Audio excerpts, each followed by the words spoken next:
Hello everybody, it's the Alco Diesel Guy with another project. This is a p42 by Kato, one of Amtrak's famous and actually now the former current and sort of the slowly but surely unfortunately being phased out main locomotive, and for the longest time the bread and butter of their fleet, sort of the successor to the F40PH, the p42. This particular Kato I've had for about a year now. Picked this thing up with a bad decoder, as it turns out. I removed the decoder on it and then really didn't get to it. It just kind of has been sitting at the bottom of my pile. Anyway, today I'm going to work on trying to get this thing back into shape and running again. First things first, let's take it out and see where I got to on this. I forgot whether I put the thing back together or whether I just yanked the decoder. I think I just pulled the decoder on it. Let's see what it's gotten here. Carefully now release the body. Easiest way of dealing with it here is to spread the shell carefully apart and let the frame drop out. There it is. And yep, there are the parts. These are the two contact lines, which cause me mental agita. To explain what these things do is they make contact across the 4 pickup areas here. There are 4 pickups on either side of the engine, 2 on each truck.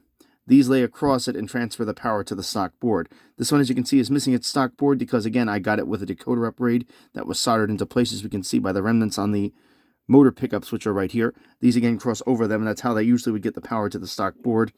In the case of putting DCC, you have to isolate these or insulate them, and that usually isn't done right, as I've found when a lot of these installed. Now, it's not that installing these particular contact lines is easy. It's, in fact, very tricky, because what happens is the Kapton tape you're supposed to wrap these with tends to move, and the board will tend to move as well. This little hook here kind of locates that board. And unless you have everything just 100%, it won't work. So what I'm going to do today, I'm going to try to see if I can get this thing up and running with what I have. I do have extra parts for these because I've ended up buying several of those passenger sets. I got a great deal on a few different used ones. A lot of them seem to be in pretty good shape, so if I can't get these to work, I actually have another chassis I could swap out with this. I also need parts for these engines, as I do have some that need other repairs. But anywho, today I'm going to go ahead and try to see if I can get this running with what I have. I'm going to get my new roll of Kapton tape out. Oh, and on an aside, a lot of people, I've heard some say that it is the oil and grease on the frame causing problems with my locomotives with this Kapton tape. In fact, it's not. It's this tape itself. If you feel here, there is just no stick to it. I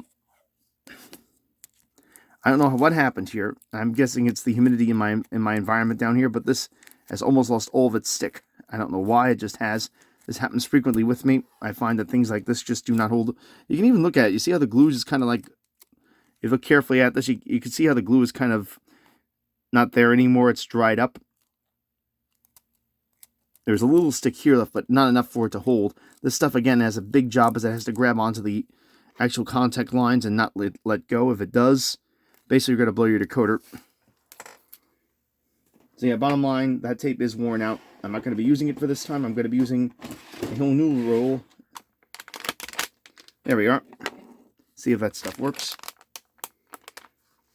So I'm going to now proceed with attempting to get this engine going. Let's go now, and first things first, I have to install Kapton tape. Just got to pull out my instructions for the decoder install, because this is so easy to get messed up, and it's one of the things that drives me nuts, because it is very easy, again, to blow these decoders out. Let me go get my instructions out and just double check to make sure I remember how to do this correctly, because it's been a while. Okay, so now what I'm doing here is I'm putting these 2 contact lines back into place, just so I can visualize how they're going to go in place. This little nub here, this plastic nub, this is how it should be. These little plastic parts on these engines, let me go down a little bit deeper so you can see. This little plastic nub here actually plays a very critical role, I should say. The idea here is it holds the contact line in place. If this slips out, you're in a world of hurt, because the Kapton tape will slip too. Now what I have to do essentially with both of these is I have to get a piece of Kapton tape just ahead of this first nub here, which is where the decoder locks into, and basically cover this area right in front of the contact line back, right in front of the motor contact back, so it doesn't make contact with the motor, so this power connection doesn't make contact with the motor directly, because again, we don't want the decoder getting direct feedback from the actual power output itself through the motor contact, because that will blow it out. So I'm going to go ahead now and insulate this. And this is one of the most frustrating parts because these things always slip, or the decoder always slips with very few exceptions unless you're very careful. I've got my new roll of Kapton tape. I'm going to go now and take some of this off. Let me go grab my X-Acto knife. / hobby knife I should be calling these, I know, because X-Acto is a company, not a type. Let's go now right in front of the nub. The reason why you have to be careful with where you place this is that this whole under section here is what actually physically makes contact with the decoder. And if the decoder can't get power, as to say, if this slips back and you can't get power to the decoder, basically the engine is not going to run and you've wasted your time. So I'm going to go like that, fold it over, take my knife and cut this out. Cut off the excess here because obviously this is not going to fit. Another thing people make a mistake with, they'll use electric tape with this or they'll cut it over. Ooh, my knife is not a happy camper, is it? And where they'll put 2 layers of it on, and that's bad because what will happen is if you do that, it'll be too fat and it won't, for lack of a better term, the weight of the decoder will be too, the thickness of the tape will be too great. And the end result of that, pardon me for all those pauses. The end result of having this tape too thick is that it won't fit in correctly, and it basically makes it impossible to get the decoder to sit down with enough tension to contact these 2 lines if the thickness of the tape is too great. Let's see if I can make this thing actually hold itself. Place there, I think I fixed it. So you want to get this down to the absolute bare minimal you need to make it work. See if I got that nailed. Yep, there it goes. Cuts away.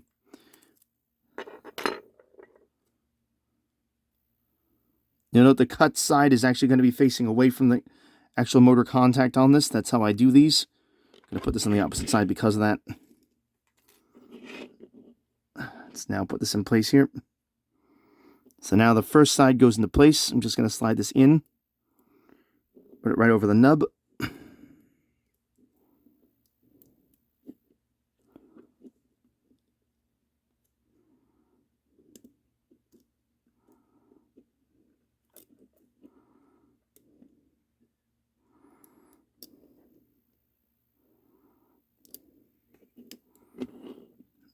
I don't know how well that came out, but I got it in place.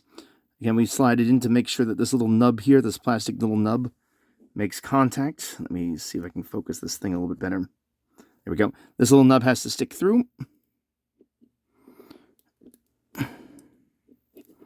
As such, and getting it to stick in, as you can see, can be very much of a pain.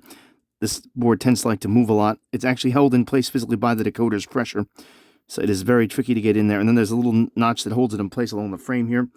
Each of these motor areas have a sort of guide way, if you will, that hold this in place. And it has to be sitting in there firmly, and it can't move around. This one kind of got bent up because it's been stored for a while, and also because the person who installed this had a fondness for solder, from what I can tell, and put a heaping hunk of solder on both of these. You can still tell how bad this was done. Okay, so now I got the first one fixed. Let's do this side. The Kapton tape definitely was the problem there. Let me get a little bit more.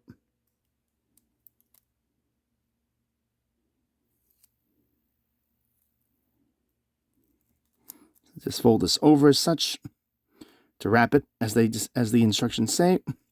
Next, I grab my X-Acto knife again. I'm going to cut this excess off right here. Let's go right across it. Try to avoid having as much excess as possible. But I still need a little bit so I can seal it so it doesn't completely get taken off. This down with my finger at the same time. There it goes. Oh, I think I may have cut it too close there. No, actually, no, that's perfect. Or close to perfect, at least. Perfection is something that is not easy to come by here. So now I'm going to go ahead now and install this back where it was.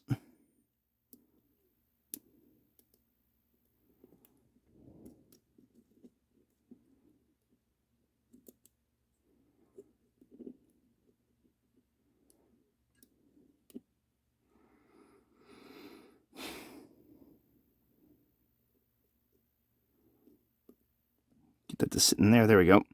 It's got like a notch here that sits into, and this tape tends to make it a little bit tricky to get it to go in there. But this one is now secured, so it looks like I have that together. Fingers crossed. Knock wood. I have actually fixed this. I'm going to put this back. I'm going to put my X-Acto knife back together. I'm going to go grab a decoder now that will work with this engine.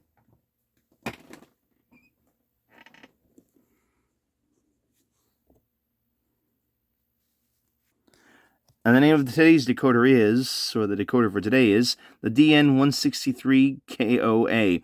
This is actually the one that Digitrax, Kato installs in their locomotives. This is a Digitrax decoder. This is the one that comes in the pre-equipped units with the DCC decoders. I'm going to go ahead now and drop this in place. Hopefully I don't run into the same problems I usually do with these things. And again, it comes with some Kapton tape at the top. I really find that this is kind of useless because by the time you rip this stuff off of anything, it immediately loses its stick. So, unfortunately, this is kind of wasted. I prefer to just use the Kapton tape I have on hand. Maybe I'll do another one of these tonight, but yeah, I can already feel this is not sticky anymore. It's because it's been sitting there for a while. Because this tape, the glue on this tape does not age well. Once it's in place, there isn't much to worry about because the decoder will hold it down. But it's that time during installation that's very critical. If it doesn't hold down, and at that point, you're in big trouble. So, I'm ready to install my decoder. To get in is really simple. We just slip it underneath the motor contacts as we see here. Oh, this thing popped out. That's, again, another annoyance. These things do not like to stay in place, especially if they've been out for a while. I'm probably going to have to fire up the old solder gun to get everything in place because I don't have my soldering iron, I should say, because I don't have, as you can tell I'm old school because I refer to it as a gun. I did use a solder gun back in the day, but it's a soldering iron now that I use. Anyway, I got this now. I'm going to now slip this in place. What we have to do now is hook this hook that's on the actual plastic board thing into the actual decoder itself. Again, this actually decoder is equipped with dual lights. I'm not sure if there's a backup light on this engine. I think there is. But it comes with it. The LEDs are pre-installed, pre-fabbed. Let me actually bend this back. The trick is, as crazy as this sounds, that's actually a big point of it. Because these boards, these contact lines come out so easily. And you see right there, it came out again just by me making a minor tweak. Because it is so hard to get these back into place once they've been pulled out from the factory. So I think that'll hold. Hopefully it will hold. So I don't have a lot of confidence in this thing to survive. Maybe ordering another decoder in. If this doesn't work, I think I'm just going to get new steal some contacts off one of my new engines that I have still in the box. I've got not as a separate engine purchase, but with one of the Kato sets, as I got such deals on them for a while there, used and otherwise. As I have parts laying around from those. Let's try to line this thing up here right there. This now needs to get slid all the way back until that thing grabs it.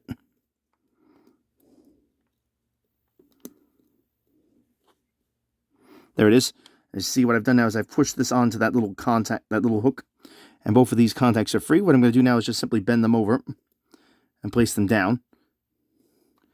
Luckily, by having this decoder in place, this will now apply pressure and keep these, keep these lines down far enough that they work. I don't know how well these are going to work. I don't like how this one over here is looking at. Yeah, it's actually low enough. I think that'll run. I won't know until I actually physically get this together. The only way to test it, though, is to actually solder it into place. So I'll give that a shot next. So what I have to do now is get my soldering iron fired up. And I'm going to go ahead now and actually solder these two motor connections in place. I don't have the clip for this anymore, so I'm going to have to just do a really good job and hope that holds it in place. And perhaps maybe buy another motor clip for it. Anyway, let me go ahead and get that set up. Alrighty, I plugged my soldering iron in over here on the left. You can't see it because it's off camera right now, but before I go any further, and while I wait for it to heat up, I'm going to explain what you need for this, or what I need for it, rather, or how I do it, I should say. First, obviously, some solder. I use lead-free solder, this thin stuff. Has a very low melting point, which makes it easy to get together, although this can create a problem if the device, whatever you're soldering does tend to get hot. But this seems to be tolerant enough of melting that it doesn't cause a problem with these model trains I work with, so as far as I know, that should be good. Next, you're going to need some flux. Now, you should be using clear flux. I don't have any of that handy currently, so I'm not going to use it right now on this project. I'm going to avoid doing that. And, of course, a pair of solder tweezers. The idea here is so I can touch the solder and manipulate things. I'm going to do that to actually hold these actual motor clips in place when I solder them down, because they tend to not hold themselves very well. And he will let me wait for the soldering iron to get nice and hot, and as soon as it is, I will proceed.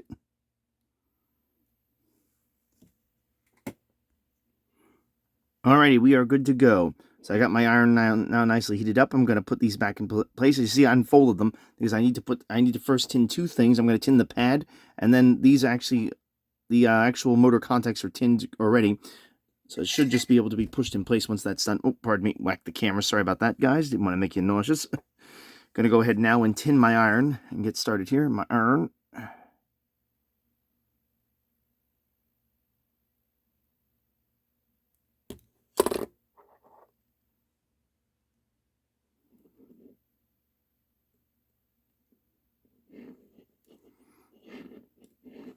A little bit more than that on there. Pardon me, folks. Have to use very awkward angles here to get this done. Ooh, I gotta be careful not to touch that. It's important not to touch the hot solder, like I almost did there. Please be careful with that. Again, my usual disclaimer applies in doing this.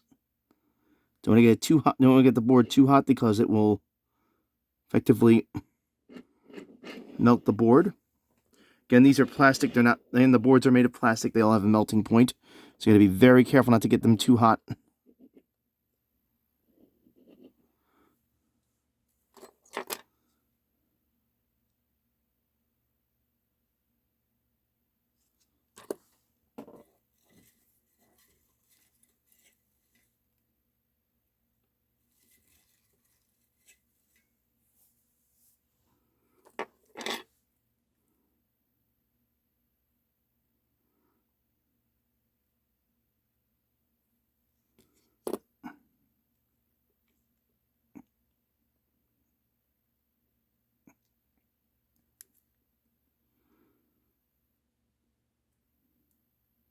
There we go. Oops, I hit the button a little bit here.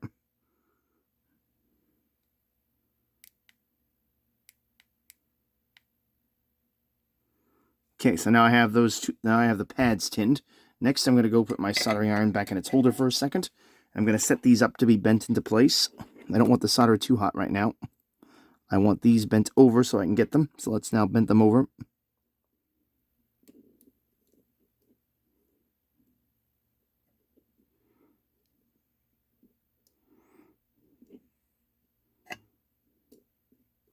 Oh god, there it goes. It slipped again. This decoder board tends to slip all over the place. So I got to be very careful at this point as I bend these into place. Use again my solder tweezers to do this.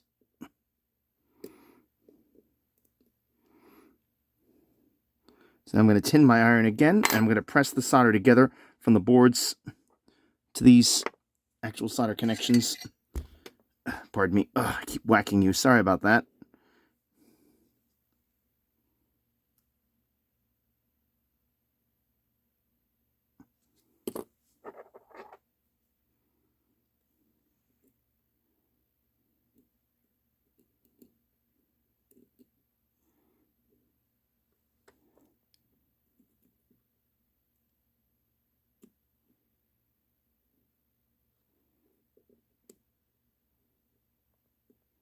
Just have to hold this in place for a second to get the solder to set up.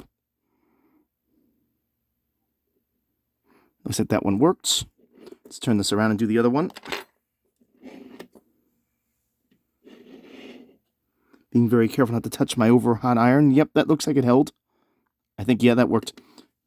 Okay, let me go push this down into place.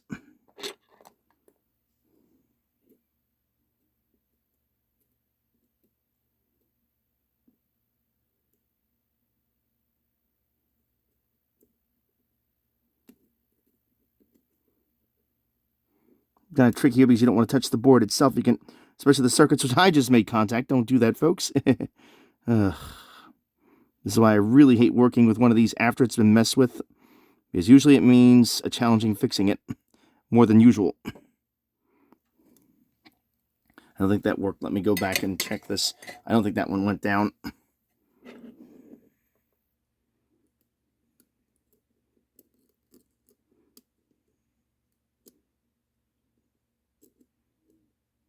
Nope, it didn't. As I figured. Let me get a little bit more solder, retin this, and try this again. Pardon me again, I keep whacking you.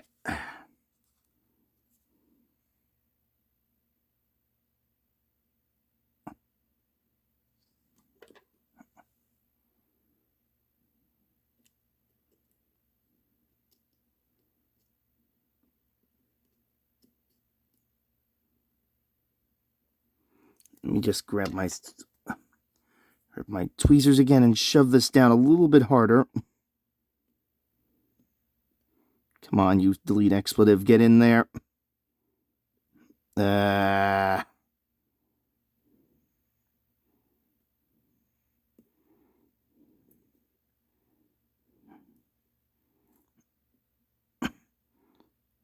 that hold?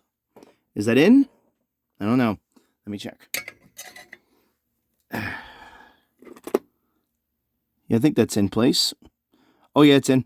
Okay. That worked. It's not the smoothest connection I ever made, but that's fine. Again, it doesn't have to look beautiful as long as it actually makes contact. You're in good shape. And I really prefer not having it like that. I really prefer to put a flux on it, but I'm told I should not be using flux unless I get the clean flux. I've got to get more of that in. I had it at one point, and I don't know what I did with it. Okay, so let's give this thing a test and see if I wind up with a shower of sparks and or smoke, or a reliable engine. I'm going to probably commit a fatal sin here or jinx myself by disconnecting my soldering iron, which I already did, because I don't want to short anything out. I don't want to burn myself, rather, more than anything else. Let's now go out to 1. I think actually I'll go out to 5 with you. There we go. I go now and get my test track in place. Again, my DCC system is mounted below my workbench, the way it is set up, so I have plenty of room to put it, as this is a very small bench, but the DCC system is small enough and light enough that I can mount it to the side.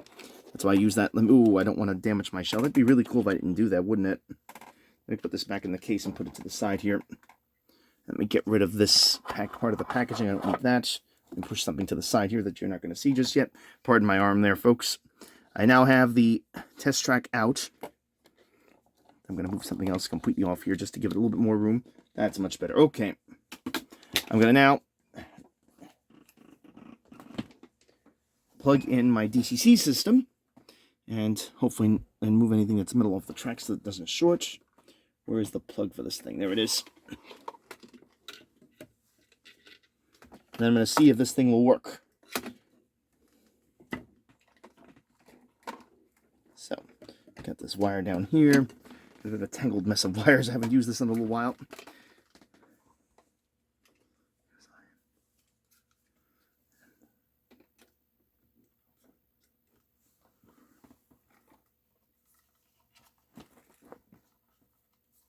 Okay, so I have the base of the engine all set to be tested.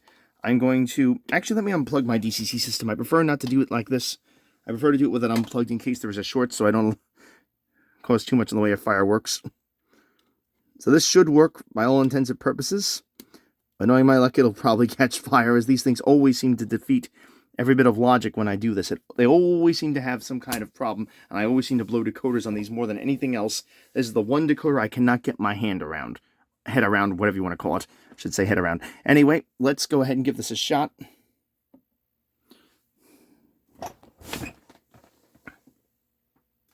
Okay, let's go now and plug this in. All right, everybody, ready? Smoke test. Keep an eye on that. Let me know if it goes off. Okay, it's on. No smoke. It would have done it immediately, so that's a good sign. All decoders come with a default instruction set of 3.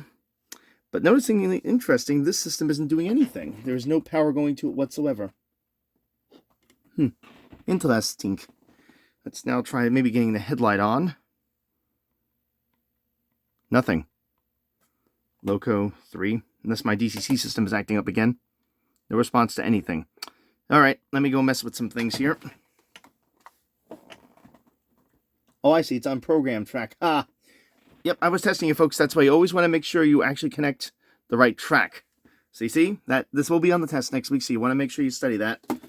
Always make sure that when you're actually testing a locomotive, you plug in the actual DCC plug. So I'm going to disconnect my plug again because I am so nervous over doing this. Though I'm told decoders blowing up is comedy gold now. I certainly don't think it's funny, but...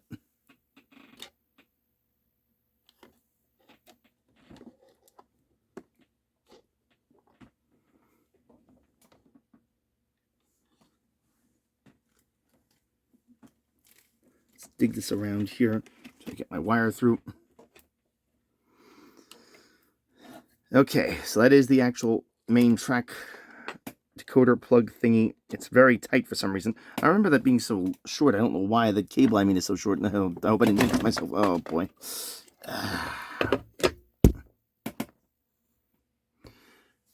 Okay, after a little fiddling, I'm ready to try this again. Again, keep your eyes on that. Smoke test. Please don't smoke. Smoking is bad for your health, and it's also bad for decoders. Okay, nothing. That could be good or bad. Well, it's actually really bad because it's set to full throttle and nothing's happening again. What is going on here?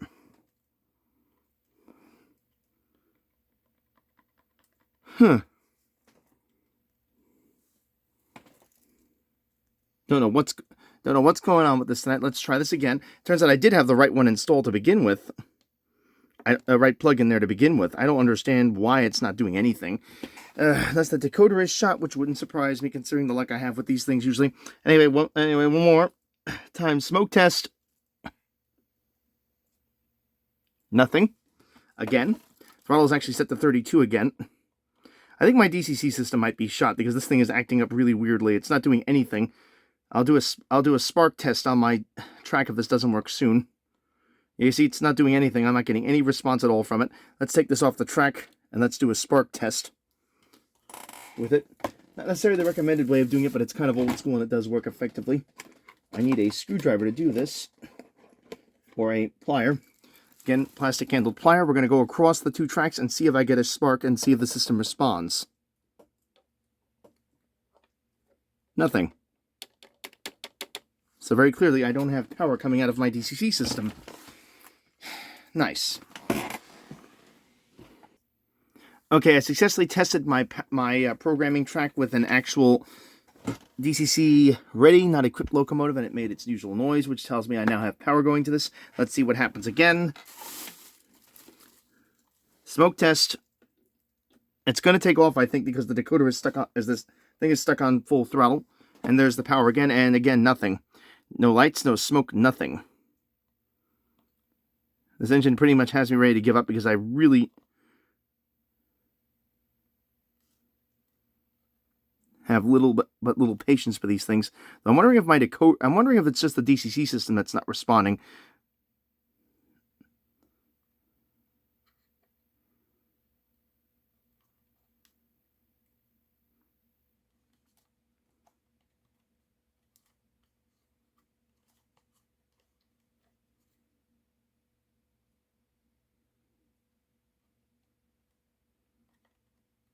It's just not responding to anything, going back to 3. And I don't have lights, I don't have anything. I should have power, at least to a certain extent here, but it is not doing anything. I'm not getting any headlight.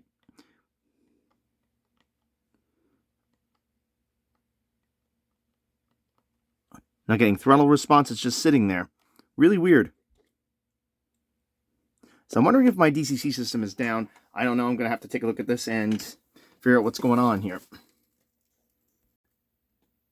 Okay, after a little research on this matter, which involved me taking this particular locomotive and placing it on my layout track and testing it there, and getting the same results where it just kind of sat and did nothing, I then had tried to apply some pressure to the decoder gently, which is something that has not ended well for me in the past. Anywho, in this case, I decided to give that a shot again, and sure enough, the lights came on. And it actually started to move.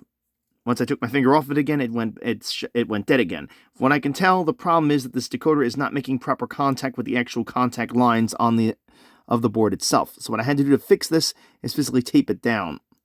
So that's what I've done here, and I don't know how well this will work. I'm going to give this a shot now. I think I'm going to move this tape a little bit here. This is something MRC actually recommended doing. This goes back to the design. Again, this was never meant, I think, for DCC when it was developed. And the problem is, not long after this engine came out, DCC for N-scale became a thing, and people wanted this engine converted, and that proved to be a bit of the tricky side. So anyway, I'm going to carefully place this on the track, and hopefully we won't see any smoke, and we will just see a light. And we don't. Oh, boy. Oh, wait a minute. My DCC system is not on. Let us turn the power on. Hopefully we don't get smoke. Smoke test. Nothing. Again.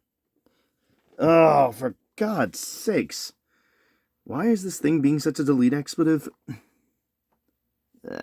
Okay, here we go. Smoke test again. Ah, light. You see that? The light comes on. I can throttle it up, and it'll move, but it's right here. So I need to put another piece of Kapton tape across the top here. That's kind of archaic, I know, and ridiculous and crude, or whatever you want to call it, but if it works, it works. But really, there has got to be a better way to do this, and I really hope Kato redesigns this chassis at one point, but somehow I doubt it, as it's going to cost a lot of money to do that. As long as they have a DCC-ready version that works for some people, I guess that's good enough, unfortunately. This goes to show you, just because you have the Kato name does not guarantee you're going to have a foolproof locomotive. In this case, this engine is beautifully designed. It's very simple to work on. The problem is it's part of that simplicity that causes the issues. So let me see here. Let's put this tape right across the middle here. Gonna be very generous with this time, because that's just how it worked out. Let me grab my knife and cut this off, because I don't want it hanging down. It's going to look rather unsightly. Where the heck did I put my thing? Oh, where did I put my darn knife? Okay, with my new bodge/repair done with an extra piece of Kapton tape. Yes, I know it's blocking the chips, but I don't have much choice. Let's see what happens. Will it short? Will it work? Yep. I got power. It's alive. It's alive. Words of Dr. Frankenstein, or Frankenstein, depending upon which version you watched. Both headlights work. Do I have power? Oh, no, you got to be kidding me. There it goes. Now it's working. It's a weird quirk with these things. I know sometimes the motor takes a little bit more power to turn over at first. Yeah, it's not the greatest runner, but I'm not going to mess with it more than that, because I don't want to take a chance on blowing the decoder out. I really don't like these things. I think in the future I'm going to stick to just basically buying them with the DCC decoder on board, because this is kind of ridiculous. This is, I don't know how many attempts I made to get one of these engines running. It's good to see that this one's running, but still, to have that much effort needed to get one of these locomotives to run, and even now, as you see, it's not happy. It finds every chance to stall out on it. I think running will clear some of this up. Some of this is because the engine has not seen service and the contacts are dry, as I say.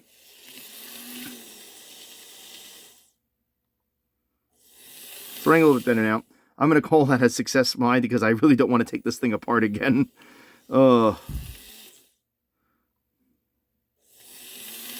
Okay, so with that, I'm going to program it. So I really don't want to have much to do with this engine. I really don't like working on these. This is number 127. Let's go program the main track with my MRC Prodigy Express. Main track.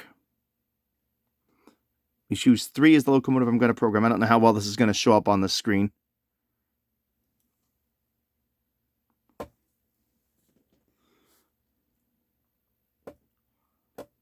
Address is going to be 127.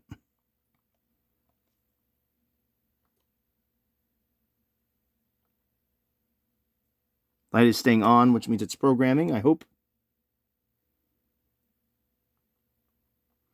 Now let's try it again. Loco, 127, enter. Yep, that worked. Didn't look like it worked, but it did. That's all that matters. So, okay, I'm all programmed now. That's going to do it for this particular project. If you liked it, give it a thumbs up. If not, thumbs down. Please like and subscribe. And as always, keep the metal side down.